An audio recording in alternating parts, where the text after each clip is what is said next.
ikaze kuri English Agora Victory School. Ego tugira tuvugane amakuru y'i Dubai canke muri za Emirates Arabes Unis, ariko kandi tugenda tumenya n'icongereza kuko iyi ni English speaking space, n'ahantu espace anglophone, ahantu hashobora kuvugirwa icongereza kandi bigatuma uronka amakuru agira icyo akumarira at the same time, kandi muri uwo mwanya nyene ukaca ugenda umenye n'amajambo naho yoba ngaho y'icongereza bikazogufasha kuko ari ururimi rukenewe. None rero nibi bintu bitatu kuco maze kwiga mu mwanya muto maze ngaha muri Emirates Arabes Unis. Ibintu bitatu nigiye ku abarundi bibaza muri Emirates Arabes Unis, nawe vyogufasha mu gihe witegura kuza ngaha bikakugirira akamaro. I wanted to reveal to you these three things. Rero ngira ndabavunira akagohe kuri ibi bintu bitatu. Ego to reveal ni revere, hajya ushobwira ikintu umuntu kibanga to reveal, ariko nibijya bavuga revere canke revelation. Revelation ni nko guhishurirwa. Ego muca muvyumva nuko tujya tugenda tumenya ibi na biriya. Ego, hello dear audience, welcome again to English Agora Victory School. Hase kubaha ikaze kuri English Agora Victory School, aho no munsi tugiye kuvugana amakuru yerekeranye na Dubai, aka karere ka Emirates Arabes Unis. Bisanzwe tuvuga Dubai kubera ariyo imenyekana cyane, ari nawo mugwa mukuru w'ubutunzi muri kano karere, kuko Abu Dhabi ni umugwa mukuru wa politiki. Emirates Arabes Unis rero ugizwe n'ibihugu ndwi, aribyo Abu Dhabi ari nayo isanzwe ari nini, ikaba n'umugwa mukuru wa politiki, hamwe na Dubai ari uwo mugwa mukuru w'ubutunzi, ariko hacarenga ko n'ibindi bihugu bitanu, amareta atanu, akaca amareta ndwi agize ubwami bwa Emirates Arabes Unis.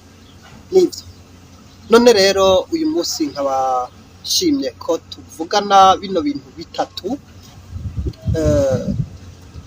bikomeye that we have to take in consideration, dutegerezwa gufata nka nkama igihe turiko tuza muri kano karere, cyane cyane nk'abarundi. Ego none rero iyi ni ahantu havugirwa icongereza kandi umuntu agenda higira ibitandukanye, nico gituma ngo genda mugira subscribe, kuko iruhande yuko usanga hari amajambo y'icongereza wamenye, bica bituma hari n'amakuru agira icyo akumarira ukura hano hantu. Murakoze rero nkaba nifuza ko mwogenda mugira subscribe, sabone, bana n'ururimi mukoresha, like, share na commentaire kugira ngo mutwereke icyo dukwiye gukora. None rero mu mwanya mwiza ngomba kubabwira ibintu bitatu nigiye ku barundi baza ngaha muri iki gihugu, muri buno bwami bwa Emirates Arabes Unis, araberekeza za Dubai canke Abu Dhabi. Nivyo ivyo bintu bitatu rero muti nibihe? Those three things I want to reveal to you just now. Ivyo bintu bitatu ngira ndababarire muri kano kanya. Ikintu ca mbere niki, the first thing is this. Musanzwe muzi yuko abantu baza ngaha benshi baba baje gukora ubuzi. Iyo umuntu yaje gukora akazi agira umwanya wo gutangura akazi no kuzokora hanyuma agahembwa. Bivuga ngo umwanya wa mbere ntuba woroshe mu kubaho. Ikintu rero canyigishije ku barundi ukuntu harabashoboye kutitegurira niki, nuko harabaza biteguye, kuko ibintu ino bisanzwe bizimvye, ibitari bike bakaza babiguriye mu Burundi. Hanyuma tutibagiye yuko n'ababishoboye nabo baca baza bitekereye ibiharage, bakitekerera agafu, kuko ushitse ngaha usanga bizimvye. Mu mwanya wa mbere biba bigoye yuko ushobora guhangana n'ivyo biciro, umuntu yamenyereye ivyitwa bizimbutse, mu bihugu by'iwacu. Nico rero cyanyigishije ukaca usanga umuntu aramara igihe yashoboye kuziganya amafaranga atari make. Then the fact of bringing food here, le fait d'apporter de la nourriture ici, kuzana indya ngaha, to bring the food, kuzana indya, it allows you, bigushoboza, ça te permet, it allows you to reduce expenses, ça te permet de réduire les dépenses, bigufasha kugabanya amadepense. Nababwiye ko ngaha hari English speaking space, bituma tumenya amajambo aya n'ayandi mu Cyongereza, kuko Icyongereza ruguma rurimi rukenewe, dukenera no muri bino bihugu turimo.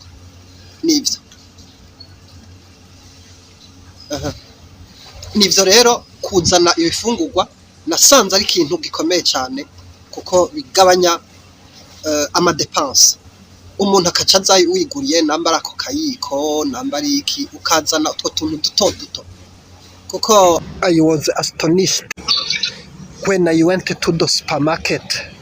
Naratangaye igihe naja ku kaguriro, ariko supermarché canke supermarket, they suggested that I buy a packet of no less than 10 spoons.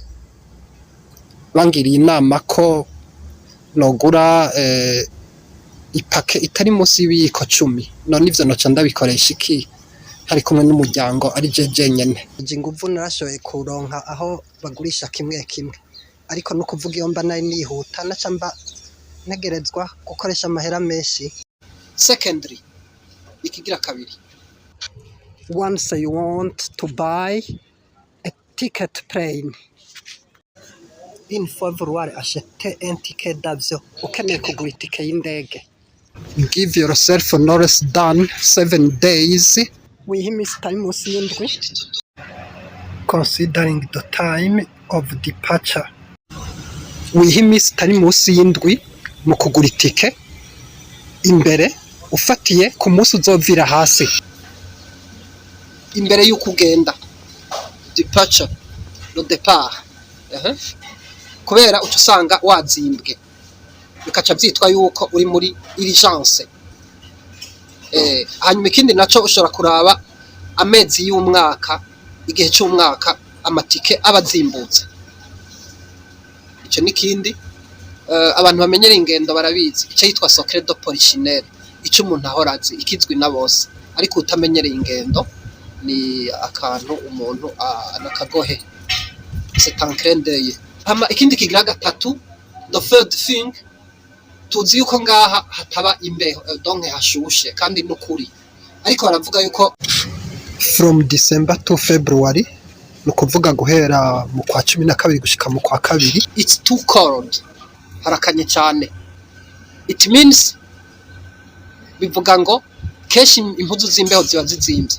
Kwitwaza rero nk'umupira nk'impuzu y'imbeho ni vyiza, kuko nasanze impuzu y'imbeho bamwe bambwira ukuntu baziguze yari very expensive, yari trop cher, ukaca usanga urahomba. Nico kintu rero ca gatatu kijanye nuko utoreka kwitwaza impuzu y'imbeho, kuko ugiye gusanga hageze yuko imbeho ikara birakugura, ugasanga impuzu zirazimvye n'ivyo, kandi uje witeze yuko ari ahantu hashushe. Then those are 3 things I reveal to you. For those who are preparing themselves to come to this kingdom. Nivyo bintu bitatu ndabashimye kubabwira uyu munsi kuri abo bantu bariko bitegurira kuza muri buno bwami bwa Emera Arabe Zini. Nivyo. I thank you very much for watching me till the end. Ndashimye kubandanya mu turi kumwe gushika ku mpera. Next time tuzovugana ibindi kubyo muri kano karere bizofasha abagomba kuza ego n'abasanzwe barimo, kuko urafite ico wumvise gishobora kugufasha mugenzi wawe, nanje ndafise ivyo amaze kumenya. murakoze naho hanyuma. See you. Mugenda mugira subscribe, s'abone, banurimi mukoresha, like, comment and share. Thank you very much.